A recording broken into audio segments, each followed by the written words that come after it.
Elaborate a bit about how do you see Pakistan's role as a mediator between US and Iran?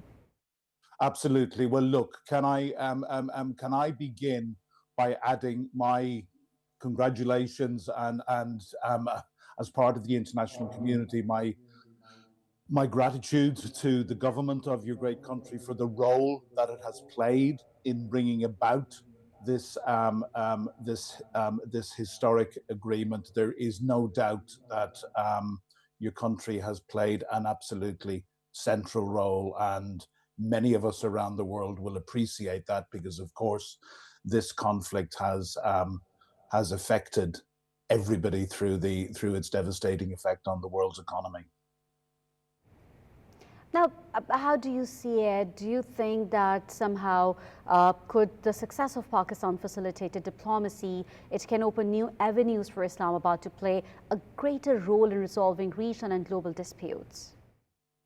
Well, look, I would certainly hope so. And one of the things that I would point to, although it's not so much a diplomatic role, is I believe there has just been a very significant agreement signed between Pakistan and Canada.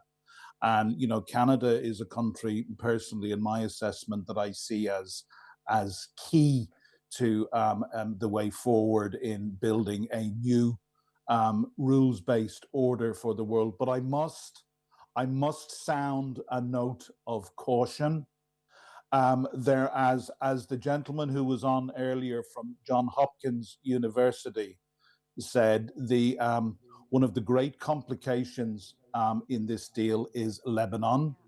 And my understanding of the memorandum of understanding is that it is an agreement electronically signed between Iran and the US, but both undertake, and the US undertake to effectively to rein in and control Benjamin Netanyahu and his right-wing government, while at the same time Iran undertake to rein in and control Hezbollah, because of course the war in Lebanon is part of this agreement. Now, I have got to say that there is, given what has happened in recent weeks between Trump and Netanyahu and the Israelis' track record, there has got to be a question mark as to whether a President Trump, who's quite frankly, whose credibility on the world stage and stock on the world stage is falling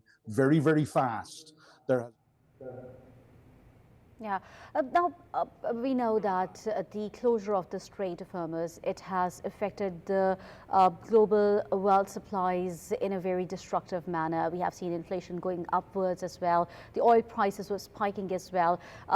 How might the reopening of the Strait of Hormuz and de-escalation of these tensions, they can contribute to stable global energy supplies and lower oil price volatility and improved investor confidence worldwide?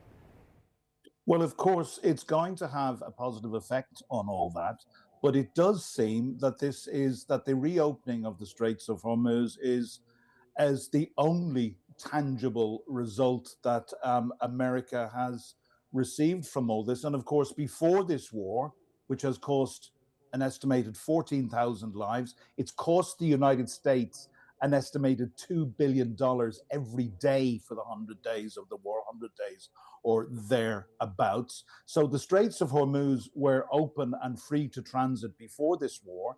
There is now, of course, despite what Donald Trump may say that there will be no tariffs, there is a very big question mark hanging over the Straits of Hormuz, the fact that in the future there may well be some sort of administration fee or tariffs, call it what you will, which will be charged by Iran and possibly administered by Iran and Oman on the other side of the Straits. So there is an awful lot at the moment that is uncertain. And if ships that previously, and 20% of the world's trade in oil go through the Straits of Hormuz, if ships and many other items such as fertilizers, so critical to the agricultural industry, if there is to be some sort of a charge on these items, that is going to have a knock-on effect to the world economy. So I'm afraid there is an awful lot that is as yet unclear.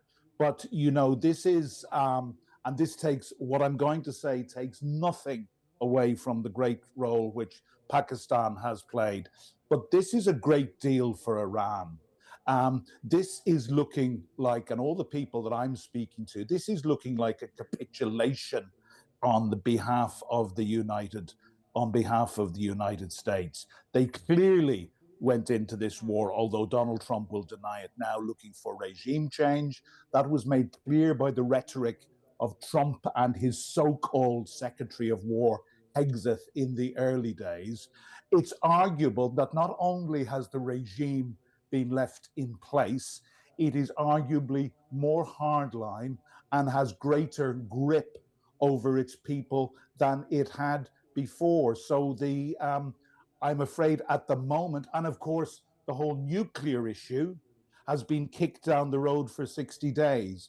So we cannot yet say whether the nuclear deal which will come out of this will be better than the original JCPOA, which was signed under Obama in 2015, which capped enrichment of uranium, I think, at 3.5%.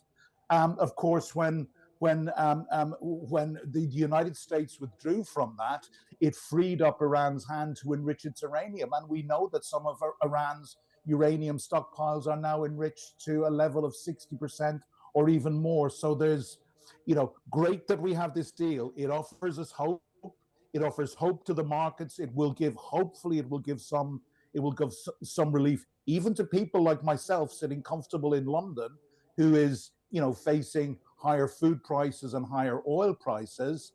Hopefully, it's going to give some relief, but there is still an awful lot that we don't know. And I think even Pakistan, with the best will in the world, you have done everything you can. So, short answer to your question, if this works out, and, as a citizen of the international community, I've got to hope that it does.